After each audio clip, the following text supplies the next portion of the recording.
자, 신입생 여러분, 안녕하세요. 대학에 처음 입학한 여러분에게 학교의 모든 것이 낯설고 어려울 것으로 생각합니다. 그 중에서도 특히 내가 받을 수 있는 장학금이나 복지 혜택은 무엇인지, 학교 식당은 어떻게 되어 있는지 궁금한 학생들이 많을 텐데요. 학생복지처에서 맡고 있는 업무 소개를 통해 여러분의 궁금증이 많이 해소됐으면 좋겠습니다. 자, 학생복지처 업무를 다음 순서에 따라 소개해 드리도록 하겠습니다. 자, 첫 번째, 장학금, 학자금 대출에 대해 안내해 드리도록 하겠습니다.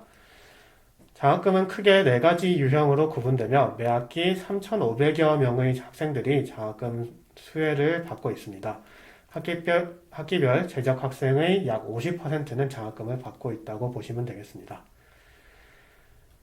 장학금 유형은 보시는 것처럼 다양하며 그 중에서도 교내 장학금 그리고 국가 장학금이 가장 큰 비중을 가지고 있으니 꼭 체크해 두셔야 되겠습니다. 장학금은 각각의 선발 기준을 가지고 있으며 대부분의 장학금은 일정한 성적 기준과 소득 분위 기준에 따라서 지급이 되게 됩니다. 본인이 신청하려는 장학금의 성적 기준과 지급 기준을 꼭 확인하시고 장학금별로 지급액을 확인하시어 학업 계획을 세우시면 좋겠습니다. 또한 성적 기준이 매우 낮게 책정된 장학금도 여러 종류가 있으니 성적이 안 좋다고 해서 미리 포기하지 말고 자신의 상황에 맞는 장학금을 잘 챙겨 두시면 좋을 것 같습니다. 이런 장학금 지급 조건에 대한 상세한 내용은 우리 미래캠퍼스 학생복지처 홈페이지에 게시되어 있으니 홈페이지를 참고하시면 되겠습니다. 자, 그리고 장학금은 정기적인 일정을 통해 신청 접수를 받아서 지급되고 있습니다. 장학금 수혜 요건이 충족되어도 신청 시기를 놓쳐 지급받지 못하는 안타까운 경우가 발생하지 않도록 학생복지처 공지사항을 꼭 체크하셔서 정기 접수 받는 장학금, 상시 접수 받는 장학금 접수 일정을 꼭 챙기시기 바랍니다. 자, 국가장학금의 경우 소득 구간에 따라 지급액이 차등되어 있습니다. 수업료 기준 100%에서 최소 60만원까지 지급이 되고 있으며 국가 1유형, 국가 2유형에 대해 교내장학금인 자유장학금까지 다음 표와 같이 받으실 수 있습니다. 장학금에 관해 또 한 가지 확인하셔야 될 내용으로 중복 지원 금지 제도가 있습니다. 장학금 명과 상관없이 모든 등록금 명목의 장학금은 자신의 등록금을 초과해서 받으실 수 없습니다. 자, 그림에서 보시는 것처럼 입학금 80만원, 수업료 380만원의 학생이라면 등록금 명목의 장학금 및 학자금 대출은 총액 460만원을 초과하실 수 없습니다.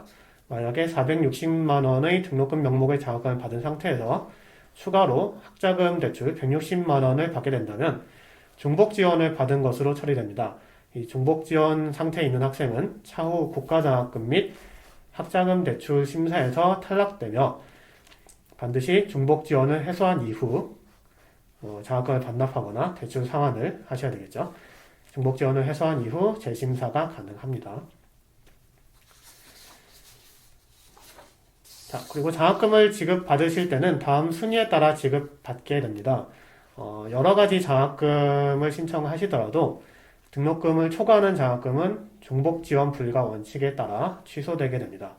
1순위는 국가유공장학금, 새터민 장학금이 되고요. 2순위는 한국장학재단 장학금, 국고재원 장학금, 지자체 재원 장학금, 외부 장학재단 장학금 이런 식으로 순위에 따라서 본인이 여러 가지 장학금을 신청할 수 있는 자격이 있다고 하더라도 순위에 따라서 등록 장학금이 지급이 되게 됩니다.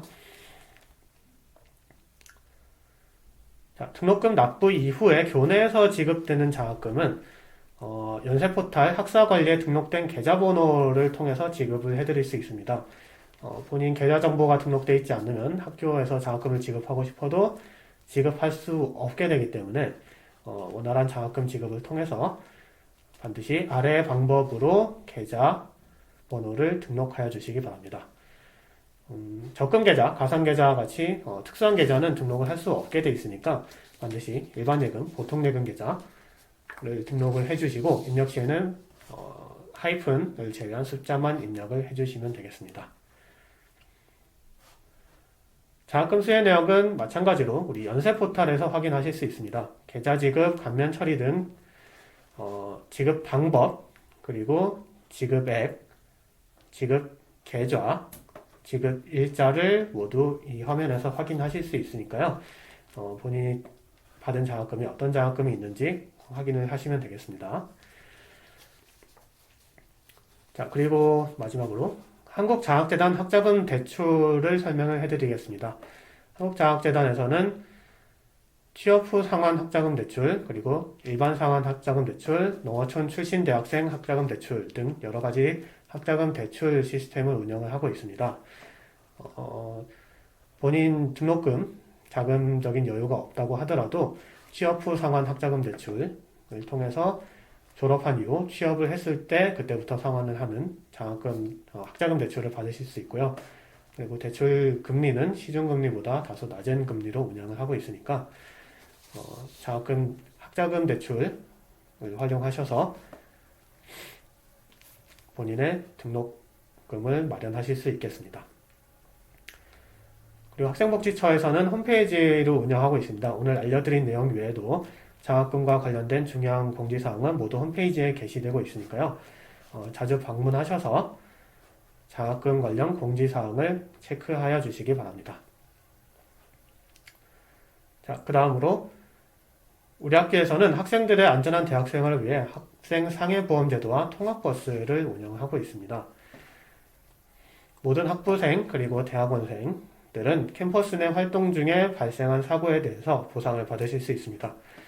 교회 활동 같은 경우는 교회 활동 학교 주관하는 행사, 학교가 허가하는 행사, 오리엔테이션이라든지 연고전이라든지 그리고 우리 교수님이 동행하는 행사 등 미리 허가를 받은 활동에 대해서 교회 활동으로 인정을 받으실 수 있으니까요. 미리 활동에 대해서 신고가 되어 있는지 확인을 해주시기 바랍니다. 그리고 연구활동에 종사하는 학생들은 이와 별도로 연구활동 중에 발생하는 사고에 대해서 보험 혜택을 받으실 수 있습니다. 인정되는 연구활동, 연구개발 과정과 교과 과정에 직접 필요한 시험, 실험, 측정, 분석 등의 활동이 해당이 되겠습니다. 연구활동 종사자의 보상 한도는 일반 보험보다 다소 높게 책정이 되어 있습니다. 자, 보험금 청구하실 때는 여러 가지 구비 서류가 필요한데요. 상해보험 신청서, 보험금 신청서, 개인정보 처리에 대한 동의서 등등 여러 가지 서류를 증빙을 하실 수 있도록 준비해 주셔야 되겠고요. 실제 치료비가 발생했다면 치료비 영수증, 진단서, 초진 차트 이런 식으로 증빙 서류를 준비해 주시면 되겠습니다. 보험금 관련된 서류는 원주 학생복지처 홈페이지 자료실에 양식이 준비되어 있으니까요. 필요한 양식은 여기서 다운받으셔서 작성해 주시면 되겠습니다. 그리고 보험금 청구 서류는 학생회관 2층 235호에 있는 학생복지처로 제출해 주시면 되겠습니다. 자, 그리고 통학버스는 원주 시내를 운영하는 무료 셔틀버스랑 시외를 운영하는 유료 셔틀버스로 운영이 되고 있습니다. 옆에 보이시는 QR코드를 찍으시면은 우리 버스 노선과 예약 시스템으로 이동할 수 있는 페이지로 연결이 되고요. 통학버스 예약 시스템을 통해서 미리 예약한 학생들에게 우리 버스를 탑승할 수 있게 해드리고 있으니까요. 본인의 학사포탈 시스템 아이디랑 비밀번호를 입력해서 로그인 하시고 자신이 이용하려는 버스를 예약해 주시면 되겠습니다. 원주 시내를 또는 무료 셔틀버스 노선은 다음과 같고요. 우리 만종역 그리고 시외버스 터미널을 거쳐서 원주역을 지나 우리 학교까지 들어오는 노선이 있으니까요. 많이 이용해 주시기 바라고요. 그 다음에 시외 셔틀버스는 주요 경유지를 다음과 같이 거쳐서 수도권으로 주로 운행을 하고 있습니다. 우리 아까 보여드린 이 페이지를 통해서 셔틀버스 노선, 상세 노선과 운행 시간을 확인하시면 되겠습니다. 자, 그리고 학생복지처에서는 장애학생 지원센터를 별도로 운영하고 있습니다. 장애학생의 교육복지를 지원하기 위해 장애학생 학습 지원, 장애학생 시설 지원, 그리고 장애학생 도우미, 그리고 기타 간담회, 장학금, 취업 프로그램 등을 지원을 하고 있고요. 장애학생 같은 경우는 원하는 수업을 수강을 할 수 있도록 담당 교수님께 협조를 요청을 하고 있습니다. 본인이 원하는 수업을 신청하지 못했다고 하면은 저희한테 말씀해 주시면은 담당 교수님께 학생이 추가 수강을 할 수 있도록 강의 정원을 증가 요청을 해드리고 있고요. 그리고 담당 교수님께 어떤 학생이 수강을 하고 있다, 청각장애 학생이 있으면 미리 아셔서 청각장애 학생을 배려할 수 있는 수업이 진행되도록 요청을 드리고 있습니다. 그리고 학생이 원하는 경우는 시험 장소를 변경하거나 시험 시간을 연장을 요청을 해드리고 있습니다. 보통 시험 시간의 1.5배가량 학생들이 연장 요청을 해오고 있고, 다른 학생에 비해 약간의 1시간 시험이라고 하면은 1시간 30분 정도 시험을 볼 수 있게 배려를 해드리고 있습니다. 그리고 장애학생 센터에서는 보이스 레코더, 태블릿 PC 등 학습 기자재를 대여 서비스 운영을 하고 있으니까 필요한 장비가 있다고 하면은 저희 센터에 문의를 해주시면 되겠습니다. 그리고 장애학생 전용 학습 공간이 존재합니다. 학생회관 2층에 오시면은 장애학생 학습실이 운영이 개방이 되어 있고요. 자습 공간, 체력 단련실, 전용 화장실을 포함한 공간이 있습니다. 그리고 학습실 내 PC, 복사기, 프린터, 개인 사물함, 독서 확대경 등 장비가 시설이 설치가 되어 있고요. 그리고 건물별로 휠체어 전용 책상, 학생회관 식당에는 휠체어 전용 식탁, 그리고 도서관 열람실 내 전용석이 제공이 되고 있습니다. 그리고 기숙사에서는 장애인 1인실이 제공이 되고 있고요. 원하는 학생은 1인실 배정을 받아서 이용을 하실 수 있습니다. 그리고 우리 센터에서는 장애학생 학생 도우미를 선발해서 매칭을 해드리고 있습니다.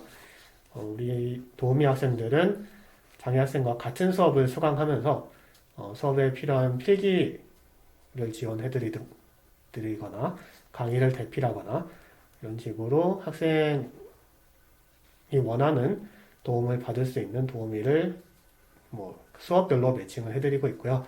그리고 활동 보조가 필요하다고 하면은 활동 보조 도우미를 지원하고 있으니까 필요한 학생은 이용하실 수 있겠습니다. 그리고 작년도에는 많이 하지 못했는데 장애학생 간담회를 정기적으로 개최하려고 노력을 하고 있고요. 그리고 장애학생 장학금, 아까 장학금 소개 페이지에서 보셨겠지만 장애학생에게 지급되는 장학금이 별도로 존재하고요. 그리고 장애학생 취업 프로그램을 또 운영을 하고 있으니까 여러 가지 도움이 필요하다고 하시면은 무엇이든 장애학생 지원센터에 연락을 해주시면 되겠습니다. 자, 우리도 마찬가지로 장애학생 지원센터 홈페이지를 운영하고 있습니다. 위 주소로 장애학생 지원센터 홈페이지에 접속해서 필요한 정보 얻어가시고 새로 공지사항 나오는 거 체크하시면 되겠습니다. 자, 마지막으로 우리 학교는 학생들의 학교 생활에 필요한 식당이나 카페, 편의시설을 운영하고 있습니다. 연세플라자 학생회관에 각각 식당이 위치하고 있으며 그 외에도 카페라든지 제과점이라든지 편의점, 우체국, 우리은행, 그리고 인쇄복사점, 서점, 문구점이 설치가 되어 있고요. 그리고 학생회관 3층에는 여학생 휴게실, 남학생 휴게실이 운영이 되고 있습니다. 그리고 카페는 연세플라자 학생회관 외에도 정의관이라든지 현은재, 그리고 학생회관에도 커피점을 운영할 계획이 있고요.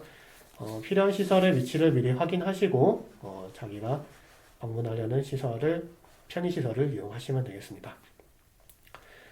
자, 이상으로 학생복지처 업무 소개를 마치겠습니다. 다시 한번 신입생 여러분을 환영하고요. 모두 학교에서 만날 날을 손꼽아서 기다리겠습니다. 감사합니다.